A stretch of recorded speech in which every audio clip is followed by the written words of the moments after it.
그날도 평소처럼 퇴근하고 현관문을 열었습니다. 그런데 아내는 저를 멍하니 바라보며 이렇게 말했습니다. 실례지만 누구세요? 나는 당신 남편이야. 42년을 함께 산 사람이야. 그날 나는 사랑했던 아내의 기억에서 사라졌습니다. 결혼한 지 42년이 됐습니다. 함께한 세월 동안 참 많은 일을 겪었습니다.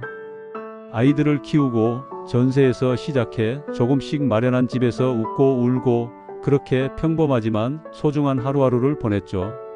어느 순간부터는 서로 말하지 않아도 알 수 있을 만큼 익숙해졌고 서로 없어선 안 될 존재가 됐습니다. 아내는 늘 부지런하고 꼼꼼한 사람이었습니다. 아침마다 손수 끓인 국으로 식탁을 차리고 아이들 도시락에는 김밥 하나에도 정성을 다했습니다. 늘 똑같은 하루지만 그 안엔 사랑이 녹아 있었습니다. 저는 그런 아내가 참 자랑스러웠고 고마웠습니다. 그런 아내가 어느 날부터 조금씩 달라졌습니다. 처음엔 작은 실수였습니다. 끓이던 냄비를 깜빡하거나 냉장고 문을 열고선 내가 뭐 찾으려고 했지? 하고 멍하니 서 있거나 저는 그냥 나이 들어서 그런가 보다 하고 넘겼습니다. 하지만 그런 일들이 점점 많아졌습니다. 가장 충격적이었던 건 어느 날 퇴근하고 현관문을 열자 아내가 저를 멀뚱히 보며 한 말이었습니다. 당신 누구세요? 그 순간 제 심장이 내려앉았습니다. 이토록 오랜 시간 함께한 사람이 저를 모른다고 말했습니다. 제 존재를 함께한 추억을 모두 잊어버린 눈빛이었습니다. 아내가 달라졌다는 걸 인정하는 데엔 꽤 오랜 시간이 걸렸습니다. 아니, 솔직히 말하면 인정하고 싶지 않았습니다. 그냥 요즘 피곤한 거겠지. 스트레스가 심해서겠지. 그렇게 핑계를 댔습니다. 하지만 상황은 점점 심각해졌습니다. 생선을 신발장에 넣거나 전자레인지에 휴대폰을 넣고는 찾지 못하기도 했습니다. 처음 다닌 시장을 못 찾아 헤매고 자기가 만든 반찬을 보며 이게 뭐야? 라고 묻기도 했습니다. 저는 점점 두려워졌습니다. 설마 치매는 아니겠지. 결국 병원에 갔고 검사 결과는 초기 알츠하이머형 치매였습니다. 아내는 고개를 저으며 아니야, 이건 오진이야 라고 말했지만 저는 그 자리에서 아무 말도 못하고 그저 아내의 손만 꼭 잡고 있었습니다. 그날 이후 제 인생은 완전히 달라졌습니다. 제가 사랑했던 사람은 점점 기억에서 멀어지고 있었고 저는 이제 아내의 보호자가 되었습니다. 그 무게가 얼마나 큰지 그땐 정말 몰랐습니다. 아내를 지켜야겠다는 다짐을 했지만 현실은 결코 녹록지 않았습니다. 매일이 두렵고 때로는 절망스러웠습니다. 하지만 저는 여전히 믿습니다. 사라진 게 아니라 잠시 어두운 안개 속에 갇혀 있을 뿐이라는 걸. 이 이야기는 그런 하루하루를 지나는 한 남편의 이야기입니다. 그리고 어쩌면 당신의 이야기이기도 합니다. 아내는 김치 하나도 손맛이 살아 있었던 사람이었습니다. 명절이 다가오면 집안 가득 음식 냄새가 퍼졌고 저는 그 냄새로 계절을 느끼곤 했죠. 그런데 그해 추석 아내는 전을 붙이다 말고 소파에 앉아 멍하니 창밖을 보고 있었습니다. 피곤한가 보다 했지만 그게 시작이었습니다. 이후로 이상한 행동이 반복됐습니다. 라면에 설탕을 넣는다든가 창문을 열어두고 외출하거나 반찬을 냉장고가 아닌 장롱에 넣는 식이었습니다. 점점 말수도 줄었고 눈빛이 자주 멍해졌습니다. 어느 날은 딸의 생일이었습니다. 손주들이 모였고 케이크에 촛불을 켜기 전 아내가 물었습니다. 이 아이들이 누구야? 그날 우리 가족은 아무 말도 하지 못했습니다. 치매는 점점 더 일상을 잡아먹었습니다. 함께 찍은 사진을 찢어버리기도 했고 밤마다 화장실을 못 찾아 집안을 헤매며 울었습니다. 저는 밤마다 대야에 따뜻한 물을 받아 아내의 발을 씻기며 말했습니다. 여기 집이야. 당신 걱정 안 해도 돼. 가끔 아내는 저를 아버지라고 부르기도 하고 형이라고 하기도 합니다. 그럴 때마다 제 가슴은 찢어질 듯 아픕니다. 하지만 저는 매번 웃으며 대답합니다. 그래, 아버지 왔어. 밥 먹자. 하루는 아내가 갑자기 울며 말했습니다. 당신 고생 많아 나 때문에. 그리고는 이내 그 말을 잊어버렸습니다. 저는 그 짧은 순간을 마음 깊이 새겨두었습니다. 그 하루를 버틸 수 있는 이유가 되었죠. 주말마다 둘이 걷던 산책길도 이젠 제가 아내의 손을 꼭 붙잡고 걸어야 합니다. 낙엽을 보면 예전엔 가을이 왔네 하며 웃던 아내는 지금은 낙엽이 뭔지조차 모릅니다. 그래도 저는 늘 말합니다. 이 길 예전에 우리 자주 걸었잖아. 아내는 그 말을 듣고 한참 뒤에 말합니다. 그래, 좋았겠다. 그런 하루들이 쌓였습니다. 매일이 전쟁 같기도 하고 기적 같기도 합니다. 아내가 웃으면 저는 안도의 숨을 쉽니다. 그리고 또다시 다짐합니다. 내일도 꼭 함께하자. 그날을 기록합니다. 수첩엔 아내가 한 말들, 아침 식사, 산책 중 웃은 횟수까지 적혀 있습니다. 어쩌면 이건 제 기억을 지키기 위한 싸움일지도 모릅니다. 그 작은 기록 하나하나가 제 하루를 붙잡아주는 끈입니다. 가끔 제 자신이 지쳐 무너질 것 같을 때도 있습니다. 새벽에 몰래 눈물 흘린 적도 많고요. 하지만 다음날 아내가 손을 잡아줄 때면 저는 다시 일어납니다. 아내가 잠들고 난 후 저는 거실에 홀로 앉아 아내의 어린 시절 사진을 봅니다. 젊은 시절 단발머리에 환하게 웃던 얼굴. 지금은 그 웃음이 자주 사라졌지만 사진 속 웃음은 여전히 그 자리에 있습니다. 요즘은 하루의 시작이 두렵습니다. 오늘은 또 어떤 기억을 잃었을까? 오늘은 나를 알아볼까? 하지만 동시에 오늘이라는 하루가 우리에게 허락된 시간이라는 것을 믿고 살아갑니다. 단 하루만이라도 아내가 제 이름을 불러주는 날은 선물 같은 날입니다. 자주 묻습니다. 당신은 행복했나요? 그러면 아내는 고개를 갸웃하다가 조용히 웃습니다. 저는 그 웃음 하나면 충분합니다. 지금은 대화가 아니라 온기와 눈빛으로 서로를 느낍니다. 간혹 아내가 멍하니 앉아 있다가 갑자기 물을 마시고는 말합니다. 이 물 참 달다. 그럴 때마다 저는 함께 마시며 대답합니다. 그래, 이건 당신이 좋아하던 유자차야. 그 작은 순간들이 저를 살아가게 합니다. 이제 아내는 이름도 주소도 우리 가족의 얼굴도 잘 기억하지 못합니다. 하지만 아내는 저를 보면 편안해합니다. 팔을 내밀고 손을 내밀고 때론 웃으며 안깁니다. 저는 그것으로 충분합니다. 아내의 몸이 기억하는 사랑, 그 사랑 하나면 됩니다. 누군가는 말합니다. 그렇게 사는 게 무슨 의미가 있냐고. 하지만 저는 압니다. 의미는 누가 주는 게 아니라 우리가 만들어가는 거라는 걸. 저는 매일 아내와 함께 그 의미를 살아가고 있습니다. 가끔 혼잣말을 합니다. 여보, 당신이 사라진 게 아니야. 내가 당신을 붙잡고 있어. 기억이 날아가도 내가 당신 기억이 되어줄게. 그렇게 스스로를 다독이며 하루를 마무리합니다. 오늘도 저는 아내의 옆에 앉아 어제 읽어준 책을 다시 읽습니다. 같은 이야기지만 아내는 처음 듣는 듯 집중합니다. 그리고 이야기 속 이름을 듣고는 조용히 말합니다. 어디서 많이 들은 이름이네. 저는 속으로 눈물을 삼키며 다시 책을 넘깁니다. 이 삶이 끝날 때까지 저는 아내 곁에 있을 겁니다. 아내의 기억이 모두 지워진다 해도 아내가 마지막까지 저를 편안하게 느끼는 그 순간까지 저는 아내의 손을 놓지 않을 겁니다. 가끔은 지쳐서 저도 모르게 짜증을 낼 때가 있습니다. 왜 또 이걸 잊었어? 하고 말한 뒤 제 말에 놀란 아내의 눈빛을 보면 한없이 미안해집니다. 그 눈빛은 마치 아이처럼 두렵고 슬퍼 보입니다.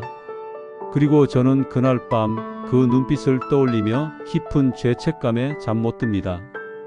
요즘은 작은 변화에도 기뻐합니다. 아내가 제 이름을 한 번이라도 불러주거나 식사 중에 반찬 이름을 떠올리면 그게 그렇게 고맙고 기쁩니다. 예전 같으면 당연했던 말 한마디, 그 모든 것이 지금은 기적이 되어 버렸습니다.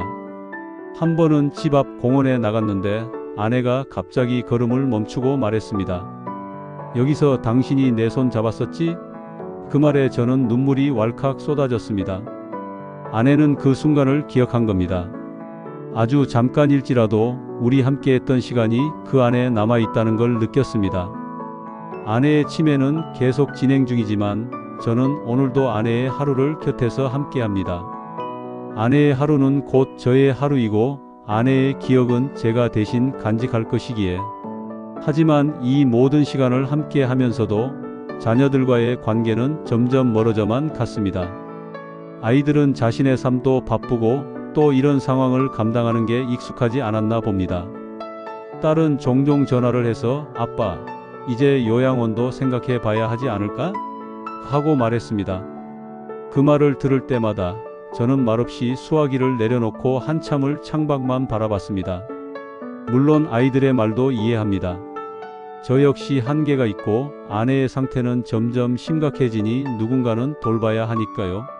하지만 저는 아직 끝까지 제 손으로 돌보고 싶었습니다. 그게 제 마지막 약속 같아서요. 한 번은 심하게 지쳐서 복지관에 상담을 받은 적이 있었습니다. 그곳에서 치매 환자 가족을 위한 프로그램과 간호지원 서비스를 소개받았고 매주 한 번씩 간호사가 방문해주는 제도를 신청했습니다. 아주 큰 도움은 아니지만 그 시간만큼은 제 몸과 마음이 숨을 쉴 수 있었죠.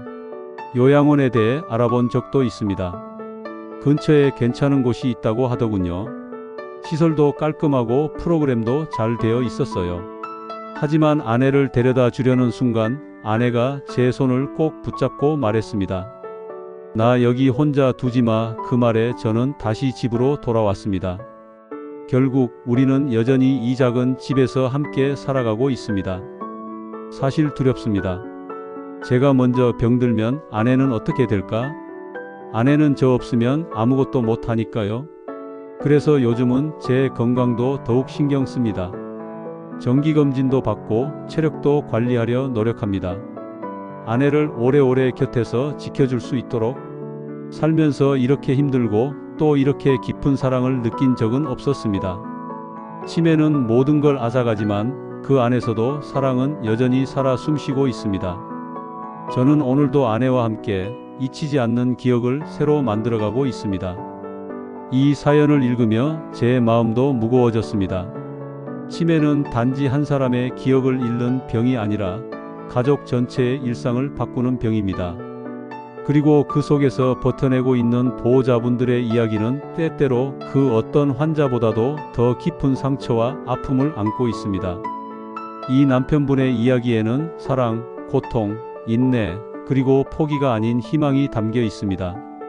우리 사회는 종종 치매를 단지 질병으로만 보지만 이 사연은 그 뒤에 숨은 감정의 곡선을 너무나도 선명하게 보여줍니다.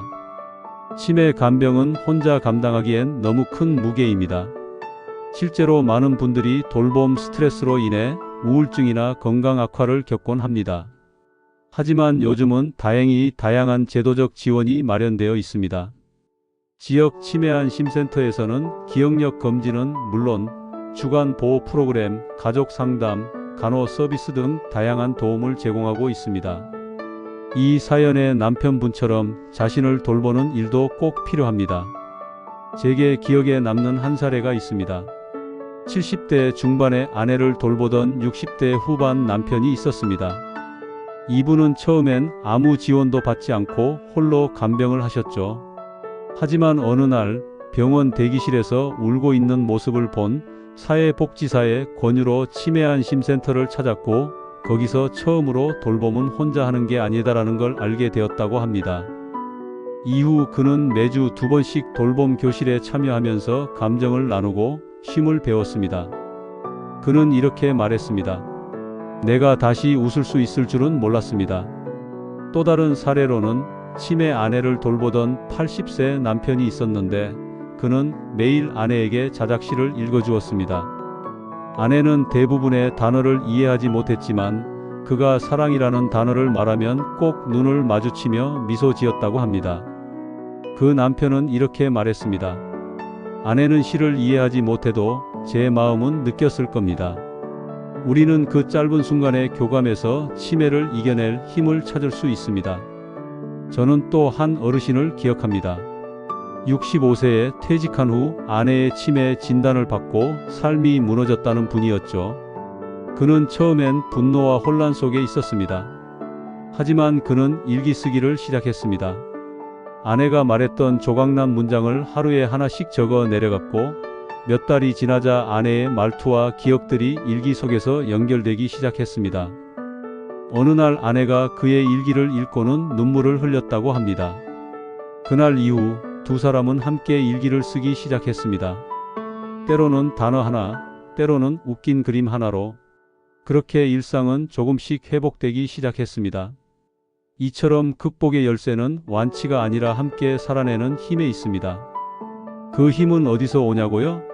바로 사랑에서, 그리고 연결해서 옵니다. 돌봄은 단순히 약을 챙기고 식사를 준비하는 것을 넘어서 그 사람이 누구인지를 잊지 않게 도와주는 일입니다. 그 사람이 했던 말, 좋아했던 음악, 기억하던 장면을 계속해서 꺼내주고 함께 웃어주는 일. 그것이 곧 그 사람의 존재를 지키는 방법입니다. 사연의 남편분처럼 아내의 하루를 기록하고 소소한 일상을 함께하면서 자신도 무너지지 않기 위해 노력하는 모습은 많은 분들에게 울림을 줄 것입니다. 이런 자세는 단지 배우자를 위한 헌신이 아니라 결국 본인의 삶도 지키는 방법입니다. 현장에서 보면 보호자분들이 가장 많이 묻는 말이 있습니다. 얼마나 더 이렇게 살아야 하나요? 저는 이렇게 대답합니다. 그 질문을 하셨다는 것만으로 이미 잘하고 계신 겁니다. 너무 힘든 분들은 질문조차 하지 못합니다. 질문은 돌봄의 과정에 자신을 놓고 있다는 증거입니다. 이 방송을 보고 계신 분들 중에도 어쩌면 비슷한 상황에서 고민하고 계신 분들이 계실 겁니다. 저는 꼭 말씀드리고 싶습니다. 돌봄은 절대 혼자 하지 마십시오. 외롭다고 느껴지는 순간 반드시 손을 내미십시오. 지역 복지관, 보건소, 치매지원센터, 심지어 유튜브 댓글창이라도 좋습니다. 누군가에게 이야기를 꺼내는 순간 고립의 벽은 무너지기 시작합니다. 또 하나, 자신에게도 말 걸기를 멈추지 마십시오.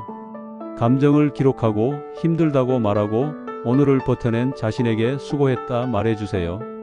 그것이 다음 날을 살아낼 작은 힘이 됩니다. 마지막으로 우리 모두가 언젠가는 돌봄을 주거나 받게 되는 존재라는 점을 기억했으면 합니다. 그리고 그 순간을 준비하며 더 따뜻한 사회를 함께 만들어갔으면 합니다. 돌봄은 끝없는 사랑의 반복입니다. 그리고 그 사랑은 기억보다 오래갑니다. 그래서 저는 오늘 이 방송을 마치며 여러분께 꼭 당부드리고 싶은 말이 있습니다. 이 사연의 남편처럼 누군가를 끝까지 지키려는 분들, 눈에 보이지 않아도 그 자리를 묵묵히 지키는 수많은 보호자분들이 이 순간에도 어딘가에 계십니다. 당신들은 누구보다도 강한 사람들입니다. 그러나 강한 사람도 지칠 수 있습니다. 울 수도 있고 무너질 수도 있습니다. 그런 날엔 꼭 주변에 마음을 나눌 곳을 찾으세요.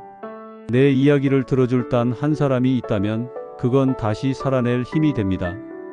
어쩌면 지금 이 영상을 보고 있는 분 중에도 누군가에게 힘이 되고 싶어 이곳에 찾아오신 분이 계실지 모릅니다. 그렇다면 그 따뜻한 마음, 지금 곁에 있는 누군가에게 건네보세요. 사랑은 돌봄이 되고 돌봄은 곧 우리 사회를 지탱하는 가장 깊은 힘이 됩니다. 치매를 앓고 있는 어르신들, 그리고 그 가족들 모두가 존엄하게 살아갈 수 있는 세상, 우리가 함께 만들어갈 수 있습니다. 오늘의 이야기처럼 말이죠. 여러분, 기억은 사라질 수 있어도 감정은 남습니다. 그리고 그 감정 속에 진심이 있다면 우리는 여전히 사랑하고 연결되어 있는 것입니다. 자신을 지키면서 타인을 지키는 길, 그 여정에 이 사연이 조금이나마 위로가 되었기를 진심으로 바랍니다. 정한수였습니다. 감사합니다.